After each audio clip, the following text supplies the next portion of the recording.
Online dating. What are some of your horror stories? Story 1. About 4 years ago, reeling from a nasty breakup, I decided to give Match.com a try.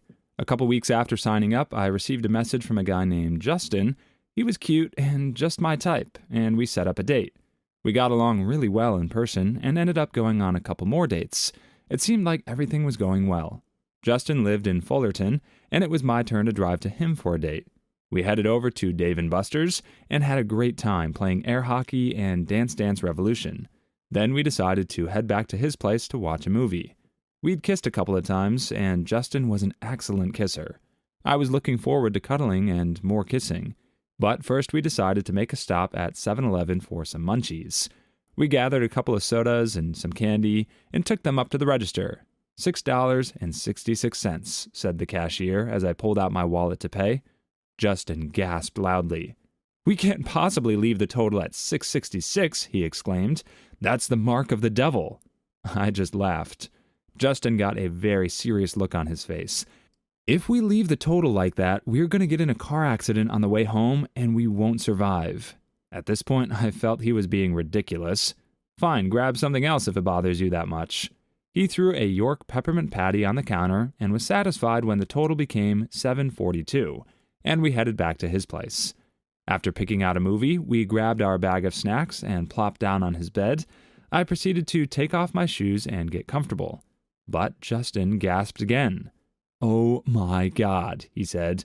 "Are those socks with separate toes? Those really freak me out." I looked down at my striped toe socks. How could anyone be freaked out by something so goofy? "Seriously," he said, "I can't handle those socks. They really bother me." I just looked at him and leaned back on the bed. I was already over it. Little did I know Justin was just getting started. "Oh my God," he exclaimed. I could see that a light had just gone off inside his head. "I get it now. You're a witch. It all makes sense." "Come again?" I asked. "It all makes sense. Your black cat, your love of bats, your striped witch socks. And you weren't even bothered by the $6.66. Are you a witch?" "Get real," I said. "I'm not a freaking witch." But I could see the guy was serious. What a dimwit. "Well, I think you're a witch," he said, "and can you please take off your socks? They're really bothering me." "I'm not taking off my dang socks," I replied. "You're being silly." "I can't help it. Those socks really freak me out. I'll do anything for you to take them off. I'll pay you to take them off, any amount." "You'll pay me?" I asked. "Yes," came his reply. "Fine, pay me $6.66. He glared at me as I packed up my stuff and left, and that was the last I ever saw of Justin. Too long didn't read. Guy I was dating seriously thought I was a witch. Okay, it's clear that she changed the name in the story to Justin because the real guy's name is probably Robin Stone from The Rehearsal. Anyone here familiar with Nathan Fielder? Robin was the guy from the episode Scion, where he talks about crashing his Scion TC at 100 miles per hour, and he kept associating random combinations of numbers with Bible verses. Glad to hear he's still going on dates with people other than Angela.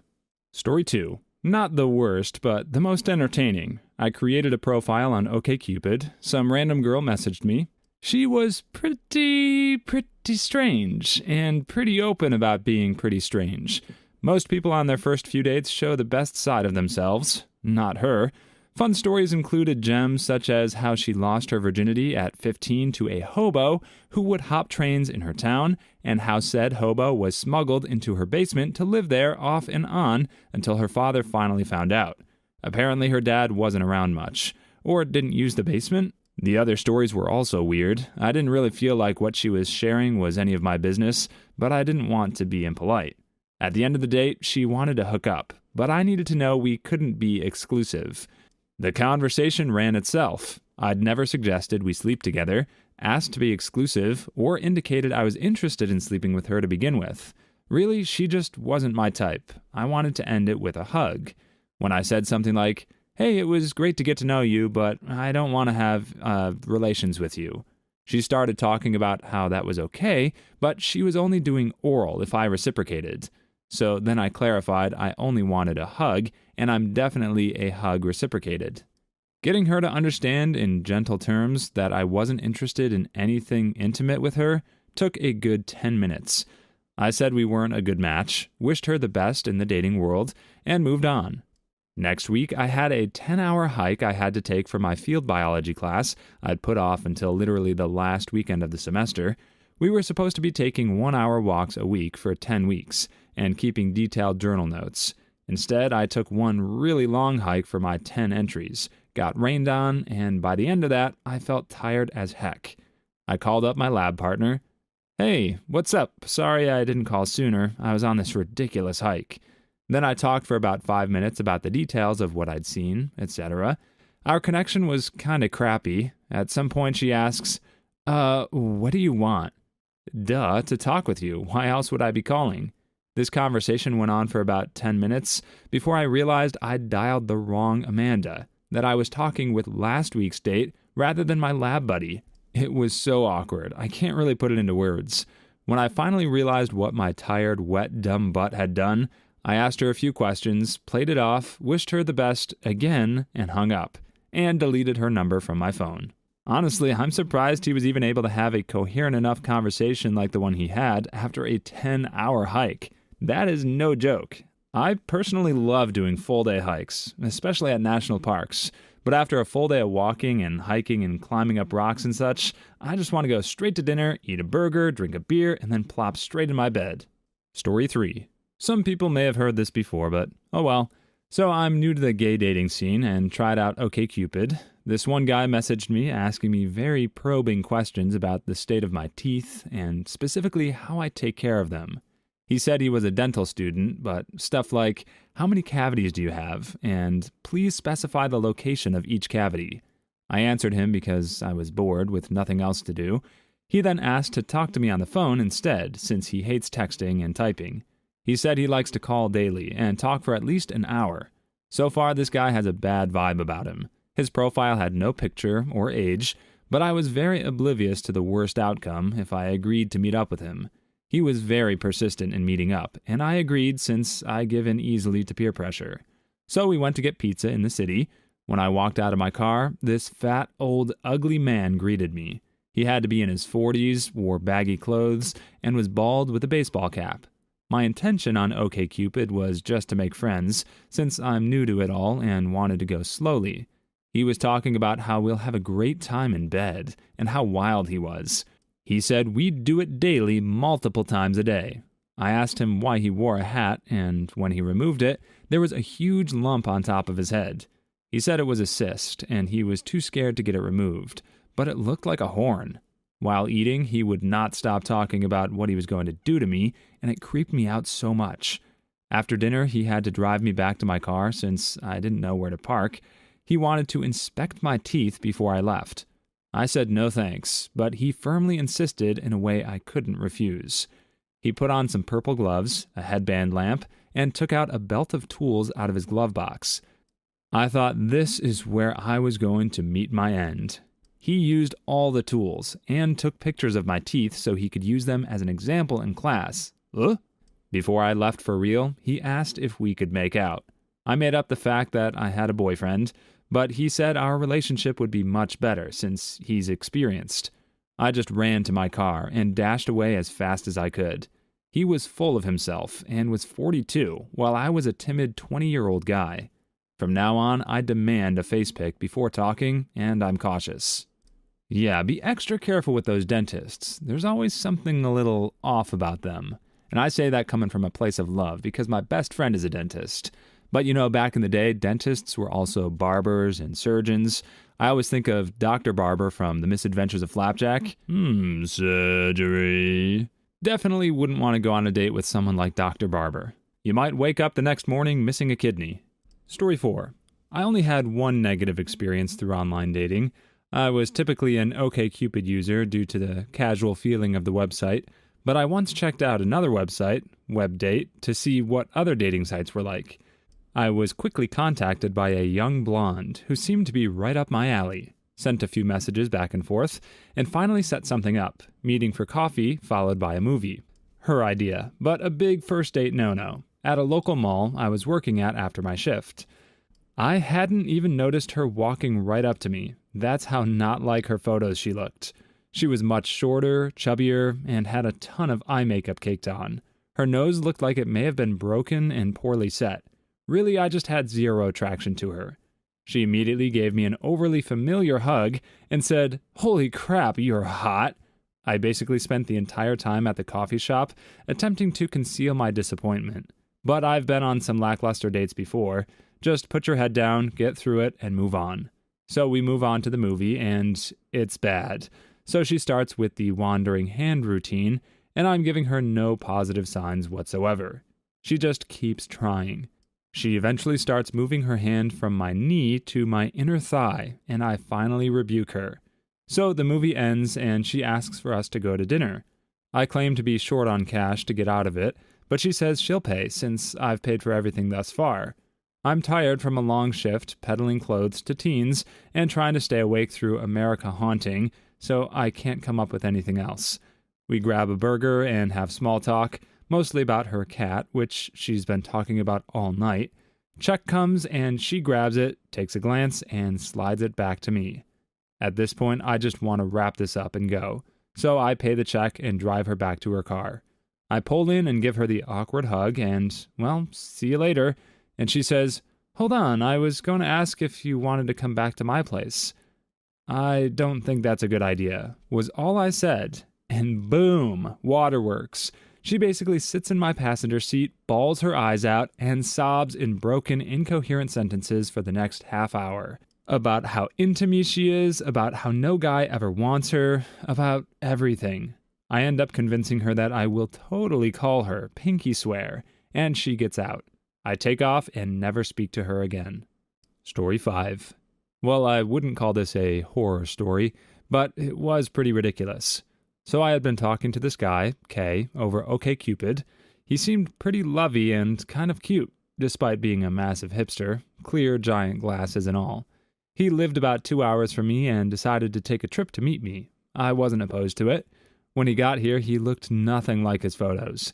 He was 5'3" or 4. His profile said he was 5'7". He was pudgy. His profile said he was thin. He had super crooked teeth. He was just rather unattractive. Either way, I was still willing to give him a chance. I'm not that shallow. He brought a bottle of wine. I don't really drink much. We went out to lunch, which was nice enough, and then went to hang out at my apartment. I had maybe a half a glass of wine. He finished the entire rest of the bottle. This was well before 4 p.m. Next thing I know, he's begging me to make out with him. I gave it a go for a minute before becoming really turned off and stopping. I just wasn't feeling it. He then started complaining that he was tired and drunk and that he wanted to sleep. I told him that he was welcome to crash on my couch for the evening. He asked if he could sleep in my bed. I said that'd be okay and that I'd sleep on the couch then. I guess he just really wanted to sleep with me, because next thing I know, he's yelling, throwing a total hissy fit, and storming out of my apartment to drive back to where he came from while totally drunk. Apparently, he got home safe. I didn't really talk to him again, though, after the incident. Too long didn't read. Guy came from 2 hours away to visit, got drunk when I didn't drink, tried to make out with me, wanted to sleep in my bed, threw a hissy fit when I didn't let him, and drove drunk back to where he came from. Story 6. Oh man, okay. I met this guy on Plenty of Fish, and we got along really well. Seemed to share the same interests, the same sense of humor, stuff like that. I was hesitant to meet up, but finally after a month, he convinced me to go out for coffee. So I went to pick him up, because he didn't have a car, of course, and lived with his parents. Keep in mind, he was 28 and I was 26, and when I got to his neighborhood and pulled up to his house, it looked like something from Hoarders. There was trash everywhere, furniture strewn up about the yard, just a mess. I was willing to overlook that because it was his parents' house and not necessarily a trait he inherited. Anyway, he comes out in a really sweet South Pole jacket with a fur-lined collar and gets into the car. We hug, and I distinctly smell the scent of pet urine and stale cigarettes all over him. I tried my best not to gag.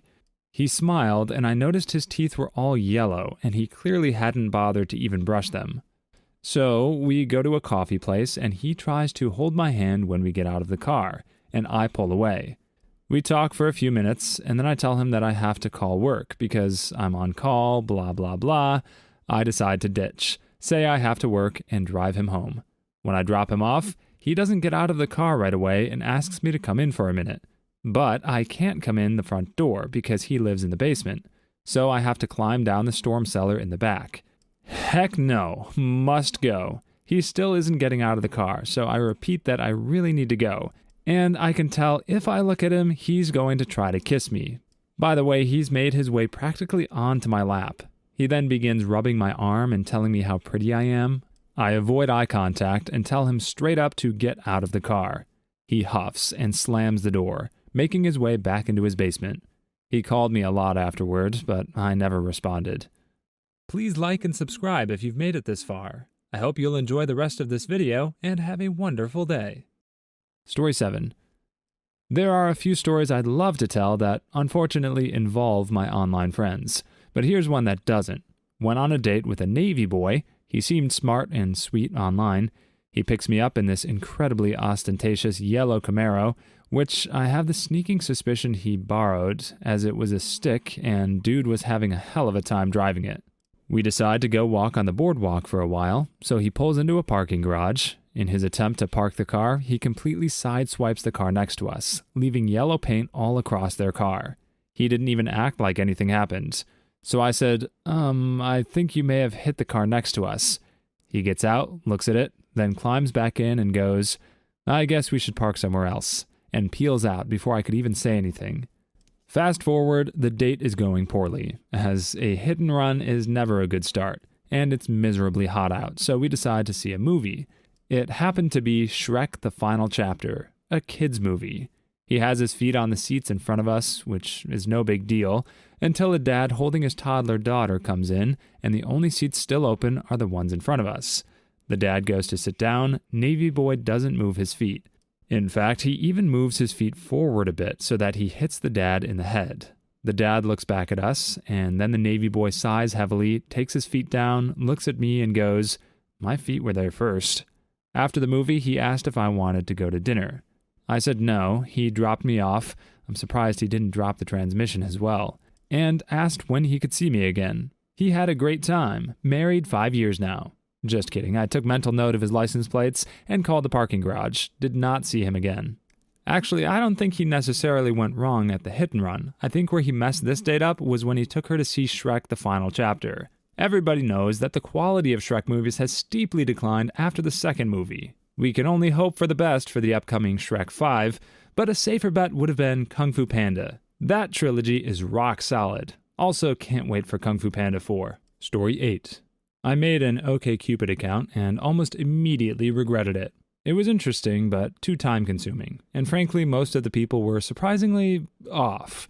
I met a few people, actually went on some awesome dates, but my big thing was that I was genuinely looking for long-term potential, not hookups.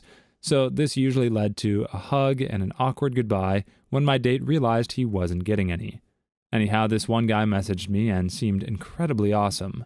He was only 24, but had been an Air Force mechanic, had traveled the world, and was now driving a truck so that he could afford more travel. Though this may already have been a warning sign for most, I found it intriguing. We talked every night for quite a while. He would give me pretty sound advice on shop talk, etc. I was apprenticing in an auto shop at the time, would make me laugh, but then one day he said something that made the hair on my neck stand up. It was a slip of the tongue, and he didn't even realize he had done it. But he knew my ex's mother's name, a detail I had never shared. I didn't have the class to let it slide, so I called him out on it. It turned out that he had so thoroughly stalked me that he knew each of my previous residences, jobs, social network accounts, and had even narrowed my current residence to within 6 city blocks. I freaked out. I changed my phone number, changed my OkCupid account, deleted and remade my profiles. Nothing ever came of it, but I was thoroughly terrified at the time, especially when months later I received a new message to my new phone that said, "We could have traveled together. You said you had nothing tying you down. I thought you were perfect." At the time I thought, oh God, never again. But then I met my current SO after he promised me a magic carpet ride. Stop it, that's not what he meant. Story 9. Not really a dating horror story as such, but I guess it is the same. I heard about this today, actually. A friend of mine, who we'll call Sean, sister, who we'll call Sally, Met some guy on chat rooms, or something like that, and they were talking for around a year before they actually met up. The sister is a single mother with 2 kids. The man, let's call him Sam, has no kids, but was in a relationship for some years with another woman who was a single mother of a 14 or 15-year-old girl. Fast forward around a year, they've been meeting up for around a year now and have finally decided to move in together.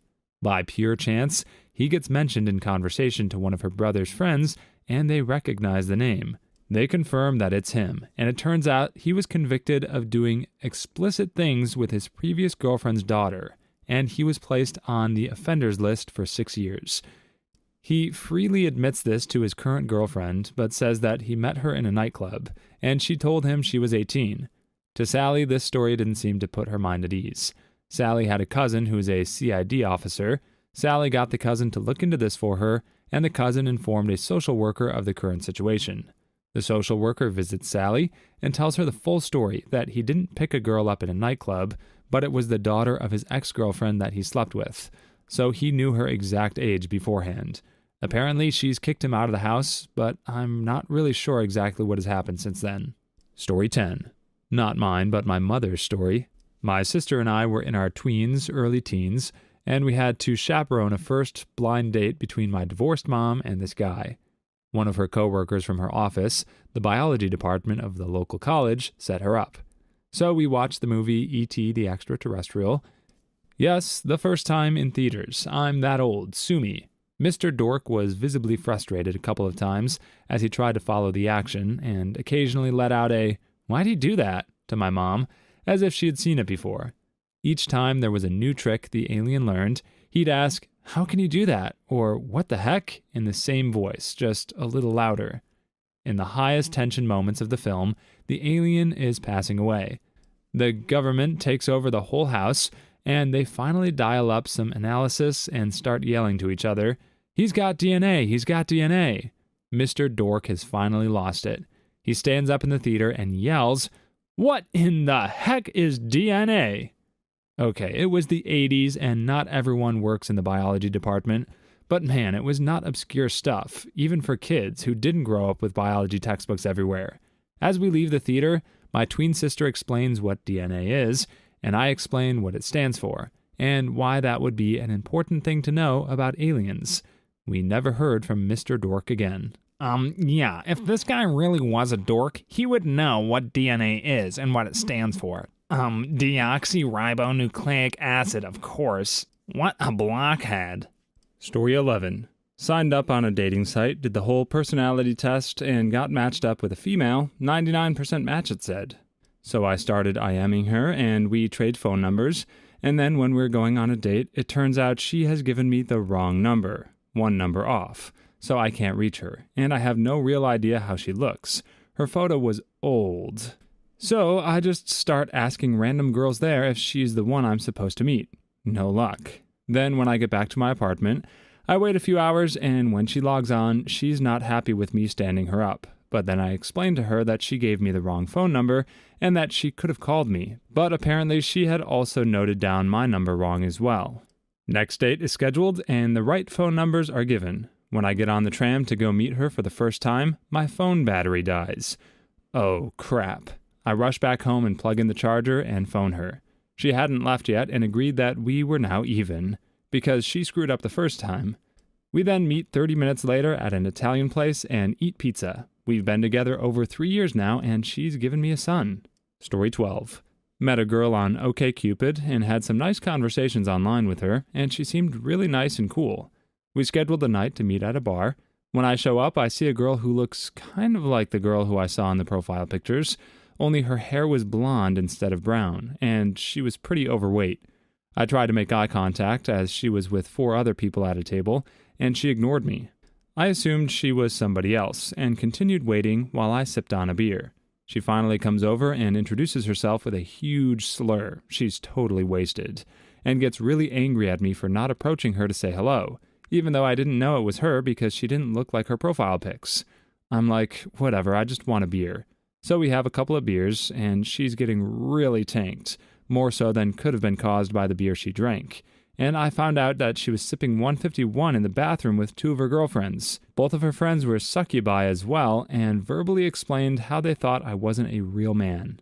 Story 13. Met a guy on Craigslist. Oh, okay, so it's not OkCupid this time. Still seems like a bit of a dated way. I guess all these posts were before Tinder and Grindr and all that stuff.